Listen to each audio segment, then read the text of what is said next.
ওই আন্তর্জাতিক অঙ্গনে দেখা যাচ্ছে নানা প্রতিক্রিয়া। মার্কিন প্রেসিডেন্ট ডোনাল্ড ট্রাম্প, জাতিসংঘ মহাসচিব অ্যান্তোনিও গুতেরেস সহ এ ইস্যুতে প্রতিক্রিয়া দেখিয়েছে বিশ্ব নেতারা। ভারতের পক্ষে সমর্থন জানিয়েছে ইসরায়েল, আর পাকিস্তানকে সংহতি জানিয়েছে তুরস্কের। সামদানি প্রত্যয় রিপোর্টে দেখব বিস্তারিত। 2 সপ্তাহের তীব্র উত্তেজনার পর মঙ্গলবার মধ্যরাতে পাকিস্তানের আজাদ কাশ্মীরে ক্ষেপণাস্ত্র হামলা চালায় ভারত। এর জবাবে পাল্টা হামলা করে পাকিস্তান। ঐতিহাসিকভাবে বৈরী সম্পর্কের দুদেশের মধ্যকার সামরিক উত্তেজনা নিয়ে উদ্বিগ্ন বিশ্বমহল।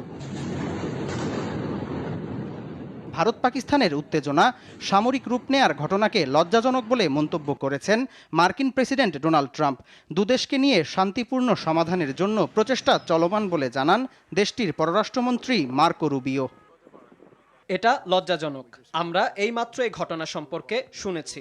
উভয় পক্ষই বহু দশক ধরে লড়াই করে আসছে, তবে আমার আশা এটি খুব দ্রুতই শেষ হবে। হামলার ঘটনায় 2 পরমাণু শক্তিধর দেশকেই শান্ত ও সংযত থাকার আহ্বান জানিয়েছে চীন। আমরা ভারত ও পাকিস্তান দুদেশকে শান্তি ও স্থিতিশীলতাকে অগ্রাধিকার দেওয়ার, শান্ত ও সংযত থাকার এবং পরিস্থিতি আরও জটিল করে তোলে এমন বেগ জানিয়েছে রাশিয়া। শান্তিপূর্ণ ও কূটনৈতিক প্রক্রিয়ায় অস্থিরতার অবসান ঘটবে বলে প্রত্যাশা মস্কোর।